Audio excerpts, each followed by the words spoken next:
Hey creatives, I'm C. Jordan Blacara, and welcome to the Whispering Worth to the World podcast. I'm a master certified life and artist coach who specializes in working with creatives. This is where I share what I would tell my younger self if I could, what I've learned about the art of being human, about our inherent divine equality, and how it all relates to navigating our creative expression in the world.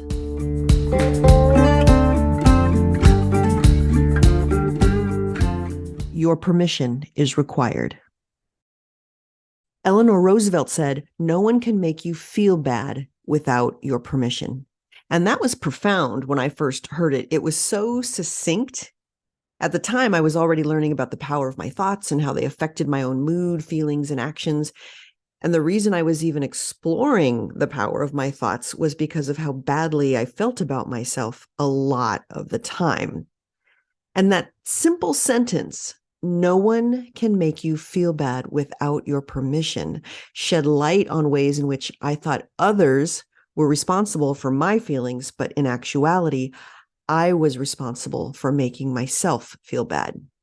And I began to see the ways in which I was actually participating in and creating negative feelings about myself. Suffering, really, emotional suffering.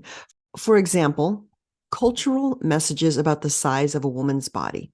Society, advertisers, the media, men can't make me feel bad about my body unless I internalize and adopt those messages as my own belief system. Or for a visual artist, no one can make you feel bad about not having gone to art school and not having a formal art education unless you cooperate in that belief system. And you begin to believe yourself that you are a better artist if you went to art school and less of an artist if you didn't. Same for a musician or a dancer or cook or writer who doesn't have a formal education and was self-taught. No one can make you feel bad about your level of education unless you decide that the opinions of others matter and you permit their ideas about education to become your ideas about education. Same for ideas about aging. I've worked with visual artists of a certain age who say, "Who wants to see paintings from an old woman?"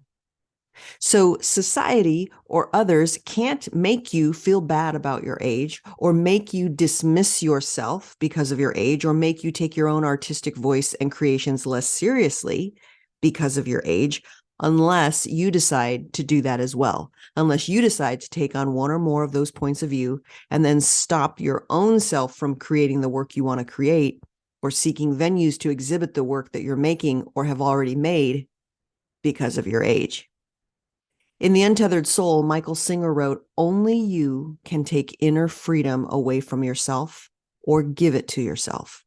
Nobody else can.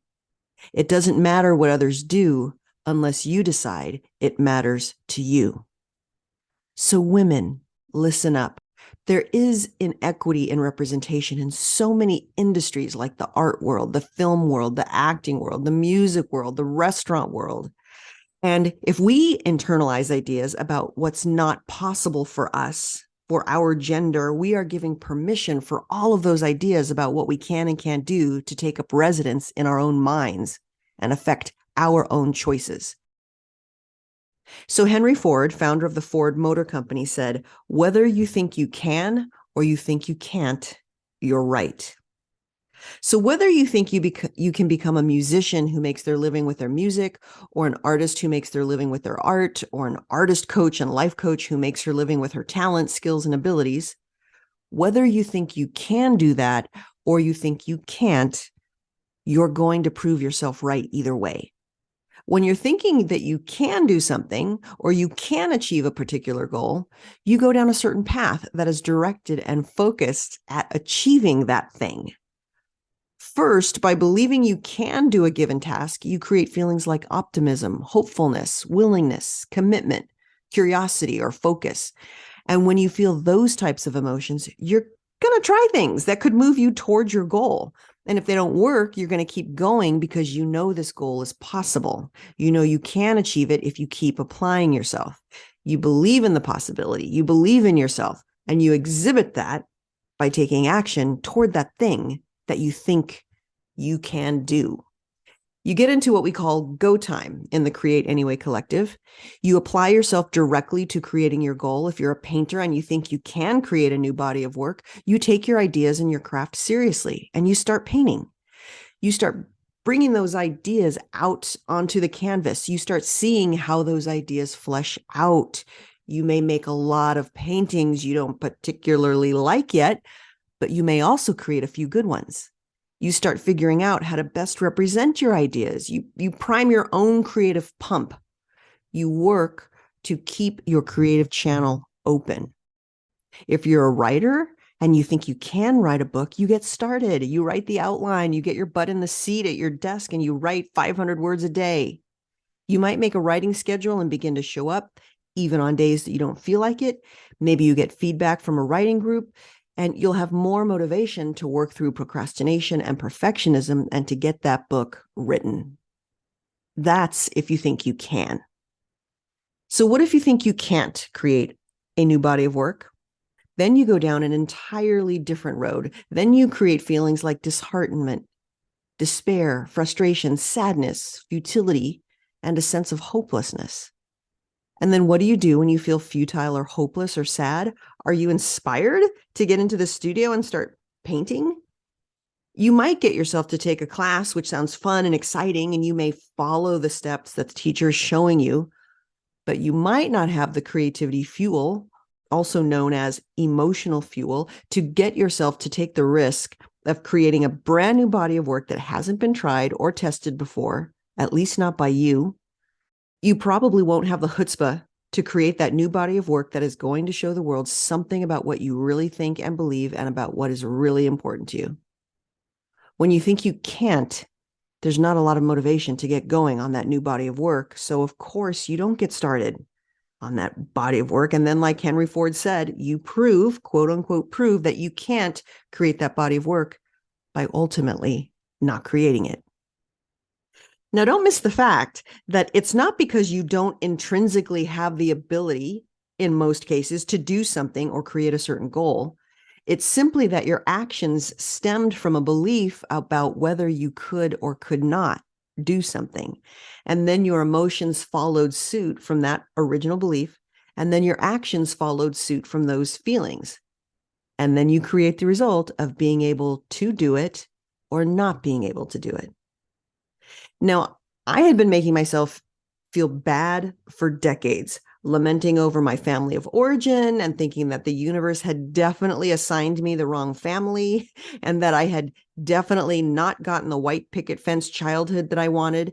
And since I was conceived during my parents' divorce with a diaphragm in place, no less, I wasn't even wanted as a child. And on and on and on.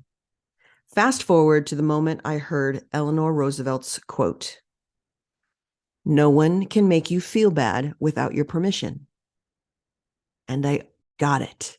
If I engage in victim mentality, thinking I am a victim of my family of origin, my mother, my father, my socioeconomic level, my gender, my past, my lineage, my age, my bank account, my current skill set, my current mindset, then I'm going to believe there's no point in trying to create a new future, and there's nothing I can do about it anyway, about changing it. And while someone may commit an act against me or treat me a certain way or do something to me, no one can make me continue to feel victimized without my permission. I can use my intention, my focus and commitment to direct my mind as to how I want to respond to any circumstance as I move forward.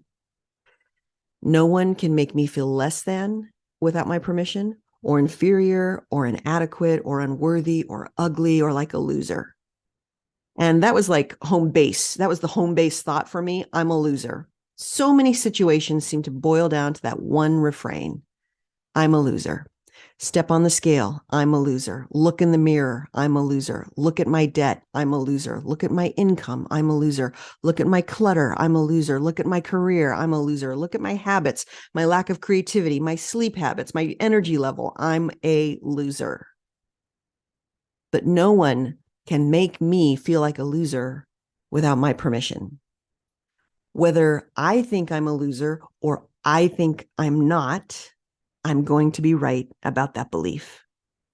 And even if someone like a family member, a friend, or even an enemy suggests or invites me to believe that I'm a loser in some way, I don't have to agree with them.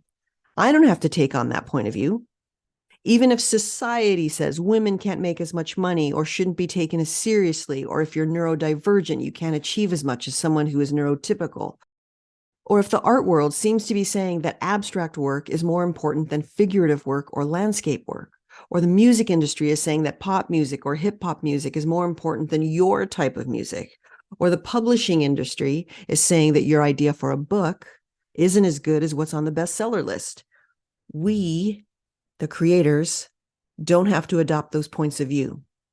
We don't have to give those ideas permission to take up residence in our own minds and take over our internal landscape. And if we do, then we're the ones perpetuating that type of thinking. So back to Eleanor Roosevelt, no one can make you feel bad without your permission. So when you feel bad, it's because you're thinking a sentence in your mind that causes you to feel bad.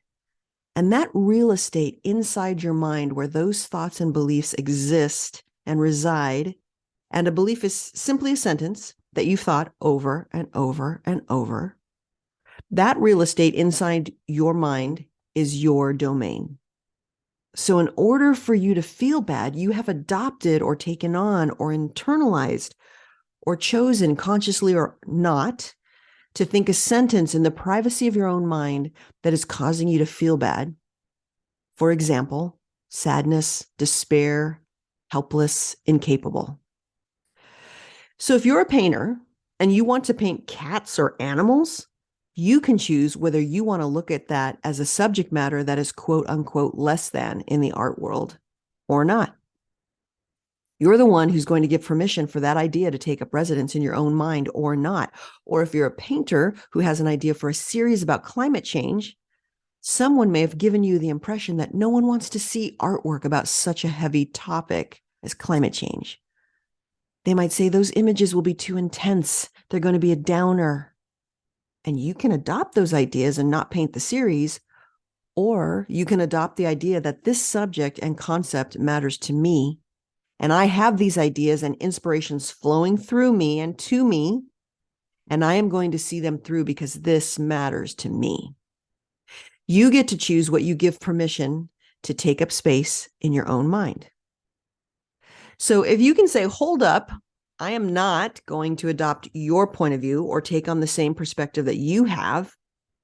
If you don't give yourself permission to take on that line of thinking, then you are also eliminating the accompanying, quote unquote, feeling bad that comes from thinking those thoughts. So this is how no one can make you feel bad without your permission. And what I eventually came to also understand is that no one can make you feel good without your permission either. No one can make you feel good about yourself or capable or adequate. No one can make you feel worthy.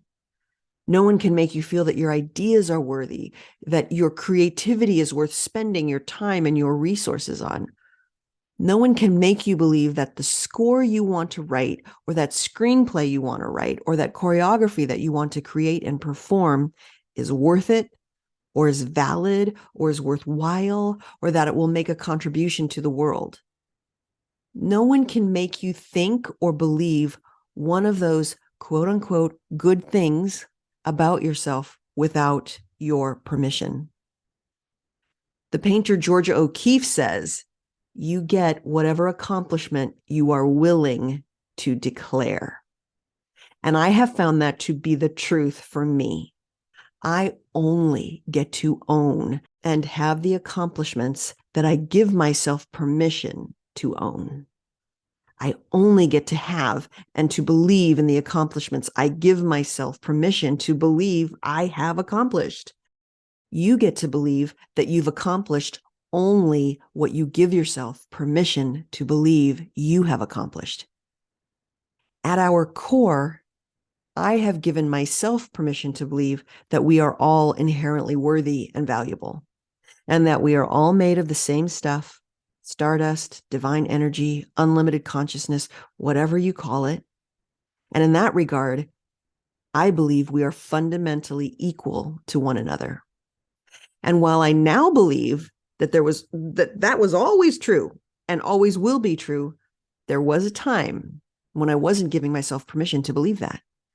I thought I needed someone else to give that to me. I thought that they would give that to me if I could meet some standard or measurement, like being pretty enough or thin enough or accomplished enough or being talented enough or inspiring enough or entertaining enough from the stage when I used to sing, or writing an interesting enough song with a good enough hook that was catchy enough. When I work with artists, visual artists in the Create Anyway collective, I often hear that they think if they can get good enough at their painting skills or make a good enough painting or make it interesting enough or unique enough, then they will feel like a success and can avoid feeling like a failure. They outsource their emotional well-being and their sense of themselves and their worth to their paintings, but not just their paintings. Their paintings are just the conduit. What they are really after is what other people are going to think about their paintings, and by proxy, about them. But even if someone else thinks that you have made the most interesting, fascinating, amazing masterpiece, ultimately, you will not feel that sense of accomplishment and pride and even worthiness unless you give yourself permission to do so. You will not give yourself the accomplishment of that masterpiece unless you are willing to declare that you have made a masterpiece, or to declare that you have painted something interesting or of value or worthwhile. What I notice with so many artists is that they love the feeling of growth, but so often they don't declare that growth for themselves. They don't declare that they're growing. They keep seeing all the ways in which they're falling short, in which they are not quite, quote unquote, there yet. All the ways in which other artists that they admire or that they see out on social media are so much better than them, or so much further along, or having a much easier, sexier, glossier time of creating their work. They don't take that step of giving themselves permission to acknowledge their own growth, to accept their own growth, to declare their own growth to themselves, to give themselves permission to see and accept and enjoy and experience their growth. No one can make you feel successful without your permission. No one can make you feel talented without your permission, or strong, confident, or happy. And even if someone else declares that your work is interesting, skillful, imaginative, innovative, interesting, masterful, they cannot make you feel good about yourself or your work. Even if they declare those things about you or your work, unless you declare that about your work and yourself, you won't feel good about it. No one can make you feel good without your permission. So here are a few questions. How have you been engaging in the behavior of giving yourself permission to feel badly? For example, have you adopted someone else's negative opinion of you, or your talent, or your skill level? Does someone have a limited view of what's possible for you or your work or your career? And have you taken up those ideas inside the privacy of your own mind? Have you started believing those thoughts about yourself? Are you living from those thoughts and feeling badly based on those thoughts and then taking action from those feelings? So question number 1, have you been engaging in the behavior of giving yourself permission to feel bad? Question 2, how could you engage in the behavior of giving yourself permission to feel good? For example, do you dismiss your achievements? Could you be giving yourself more credit for the actions that you have taken, for the results that you have created, for the perseverance that you've exhibited, for picking yourself up when you get disheartened or disappointed that your creative effort didn't turn out the way you wanted it to? Do you constantly move the finish line out a bit further and a bit further and a bit further and never quite give yourself the satisfaction of completion or of success? Do you compare yourself to other artists, to their work, to their exterior results, that you may see in sexy Instagram photos of their work or 15-second reels of them at work in their studio? And if you did less of that kind of comparing behavior, could you give yourself permission to feel good that you went into the studio today for 20 minutes, for 2 hours, or that you spent 8 hours in the studio this week, even if you didn't finish any paintings, or even if you quote unquote ruined some of the pieces that you worked on?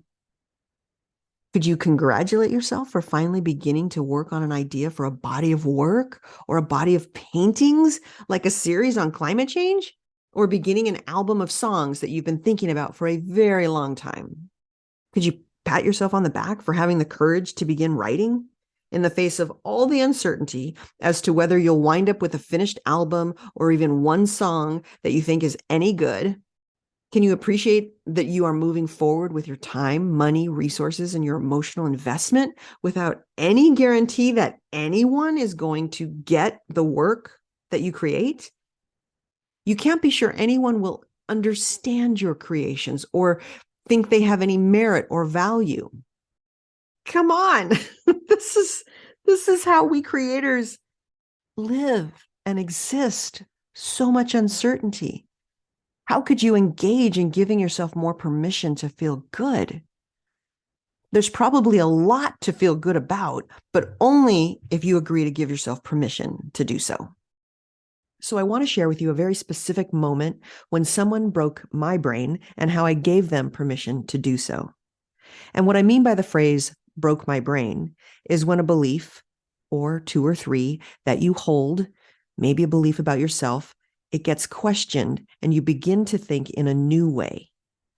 There is the moment when the belief gets broken, and after that moment, new ideas, new concepts, new roads that didn't even exist before, and they're now a possibility. Those roads are now available for you to travel down.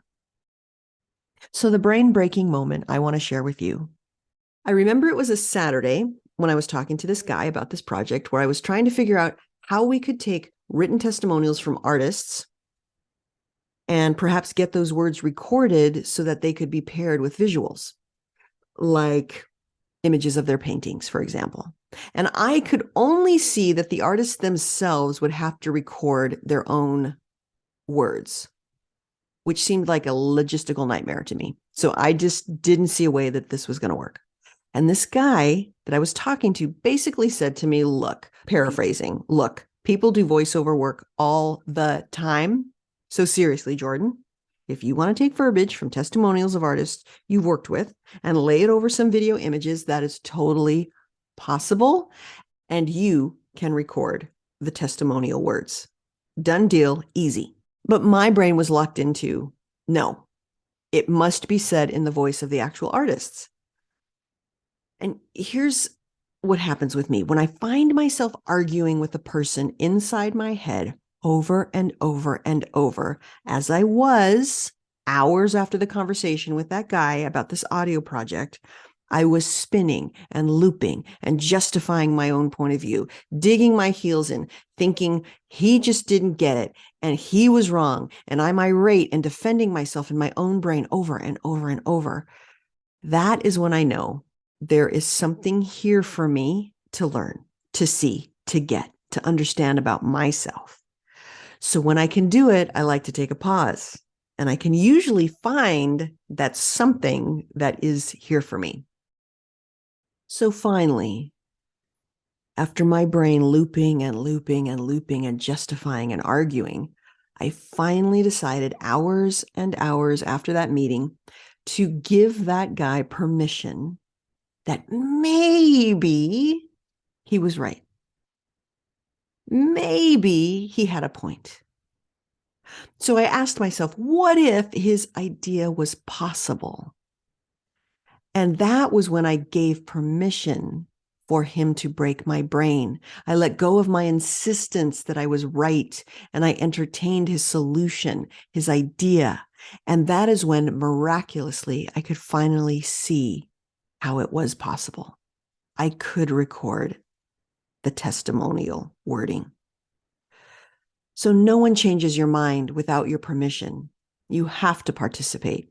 It cannot be forced on you. You must use your free will to participate in your own revolution, in your own evolution, in the changing of your own brain. Otherwise, no matter who is in front of you, your coach, spouse, your best friend, your artist peers, your musician peers, your writer peers, they can be reflecting to you the very best of what they see in you and what's possible for you, or how talented they think you are, or how good they think your work is. But if you are Teflon and you do not find a way to give permission for your ideas about yourself to change, your brain will remain stuck. No one breaks your brain without your permission.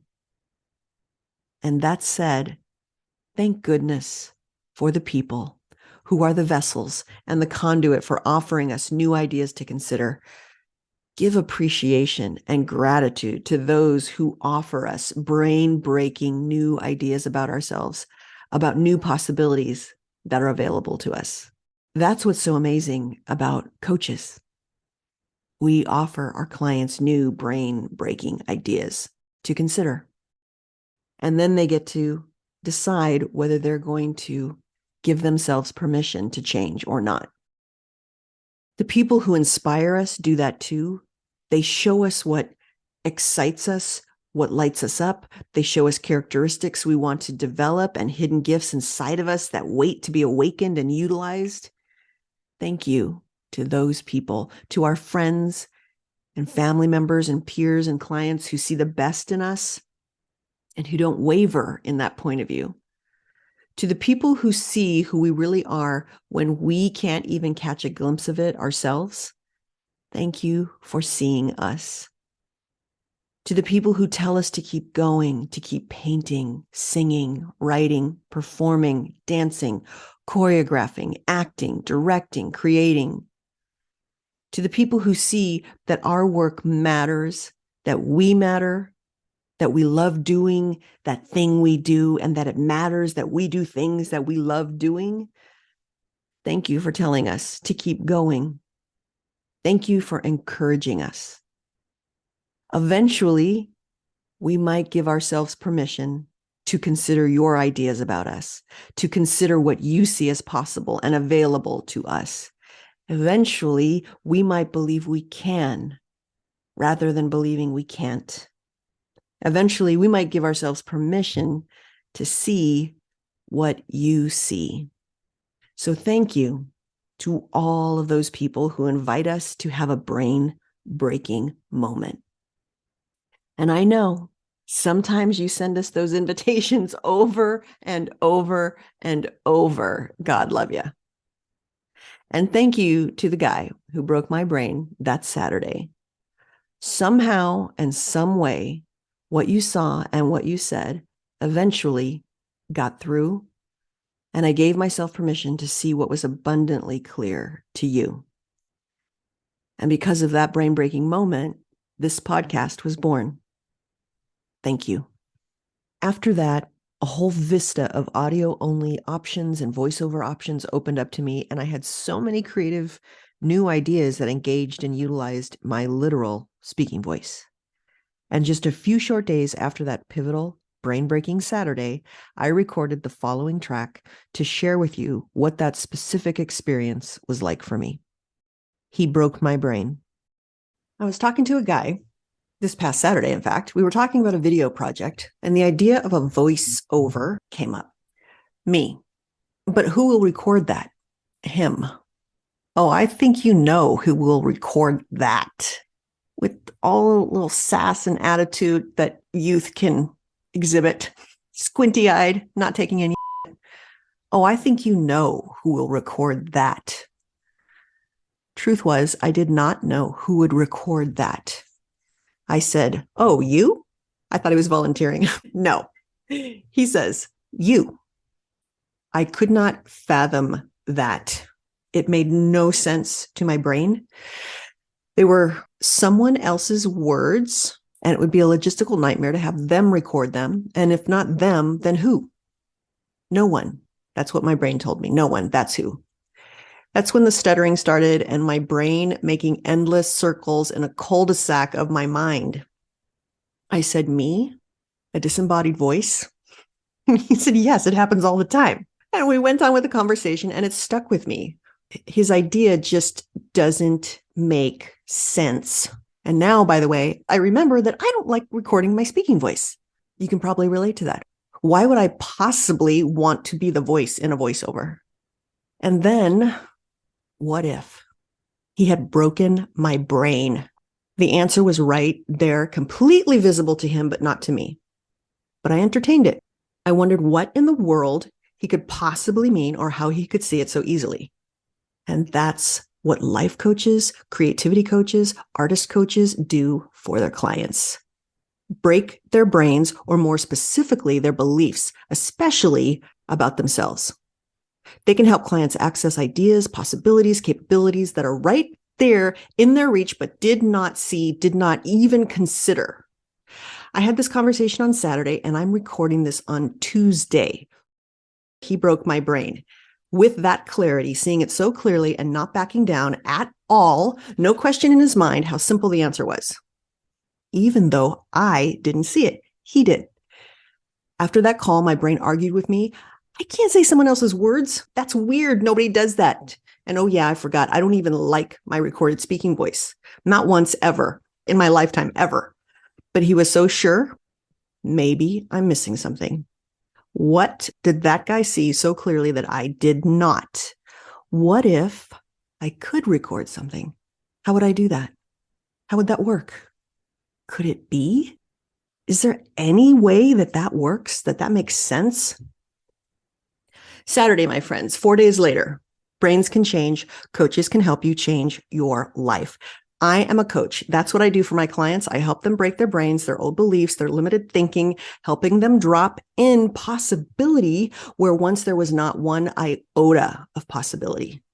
Last week, I asked a painter what thought was working for her to support her creativity and how she felt in thinking that thought. She said free and open, but that's usually when I start paintings. And immediately I asked her, have you ever tried that at the end of a painting? There it was, that pause when I broke her brain.